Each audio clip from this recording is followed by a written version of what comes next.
और एक बात और कहना चाहूंगी कि लड़ाई लड़ी, पूरे दिल से लड़ी, लेकिन अगर प्रेसिडेंट बृजभूषण जैसे आदमी जैसा ही रहता है, उसका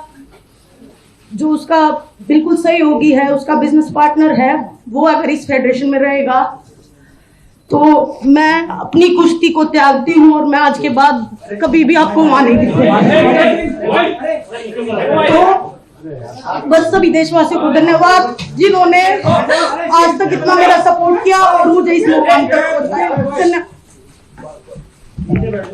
नमस्कार दोस्तों, आईएनसी टीवी पर आपका स्वागत है। मैं हूं भूपेंद्र नारायण सिंह। कोलोन जर्मनी का एक प्रमुख शहर है। 1930 और 40 के दशक में जर्मन तानाशाह एडोल्फ हिटलर की सीक्रेट पुलिस का दफ्तर यहां हुआ करता था। यहां लोगों को कैद कर यातनाएं दी जाती थीं और ज्यादातर को कत्ल कर दिया गया। इस सीक्रेट पुलिस को गेस्टापो कहा जाता था। आज यह एक म्यूजियम है और जब आप यहां जाएंगे तो इस सेंटर में कई संदेश लिखे हैं जर्मन भाषा में और उसका ट्रांसलेशन इंग्लिश में भी किया गया है। लिखने वाले उस वक्त के बंदी थे। एक संदेश में इन दीवारों पर लिखा गया कि 15 साल के एक लड़के को इसलिए कैद किया गया क्योंकि उसके पास हिटलर के विरोध की किताबें थीं। पुलिस ने उसे पकड़ा, बेरहमी से पीटा, लेकिन वह हिटलर की पुलिस के आगे नहीं टूटा और उसने मरने से पहले माँ बच्चे के रिश्ते की जो कहानी इन दीवारों पर लिख दी, वह एक इतिहास बन गया। इस लड़के की माँ हर शाम अपने बेटे के लिए ब्रेड लेकर आती ताकि वह भूखा न रहे, और उसने दीवार पर लिखा, अगर कोई आपके बारे में नहीं सोचता तो इतना तय है कि आपकी माँ आपके बारे में जरूर और हमेशा सोचेगी। अब आते हैं असली मुद्दे पर। कांग्रेस महासचिव श्री रणदीप सिंह सुरजेवाला ने एक ऐसी फोटो अपने ट्विटर पर डाली जिसे देखते ही आपके आंखों में आंसू आ जाएंगे। ये फोटो दैनिक भास्कर अखबार द्वारा खींची गई है और शीर्षक है, पहलवान रोया नहीं करते। श्री सुरजेवाला लिखते हैं, एक आंसू भी हुकूमत के लिए खतरा है। तुमने देखा नहीं है आंखों का समुंदर होना। मोदी जी चुप क्यों हैं? उन्होंने लास्ट में लिखा, मोदी जी चुप क्यों हैं? चुप इसलिए क्योंकि उनको पता है जनता को उन्होंने खामोश किया है, और जब जनता खामोश है तो वो क्यों बोले।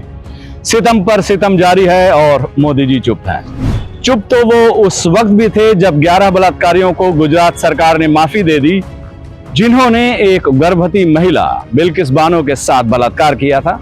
उसके 3 साल की मासूम बच्ची को मौत की नींद सुला दी थी। अदालत ने समाज और इंसानियत के उन गुनाहगारों के लिए उम्र कैद की सजा सुनाई थी, लेकिन बीजेपी सरकार की मेहरबानी की वजह से वो अब आजाद हैं। कांग्रेस नेता श्री राहुल गांधी कहते हैं, उन्नाव भाजपा एमएलए को बचाने का काम हुआ, कठुआ बलात्कारियों के समर्थन में रैली, हाथरस बलात्कारियों के पक्ष में सरकार, और गुजरात बलात्कारियों की रिहाई और सम्मान। अपराधियों का समर्थन महिलाओं के प्रति भाजपा की ओछी मानसिकता को दर्शाता है। ऐसी राजनीति पर शर्मिंदगी नहीं होती प्रधानमंत्री जी? ये उन्होंने कुछ दिन पहले लिखा था। वापस फिर मुद्दे पे आते हैं। हरियाणा की बेटियां न्याय मांग रही हैं। न्याय उससे मांग रही हैं जो प्रधानमंत्री का करीबी सांसद आरोपी है।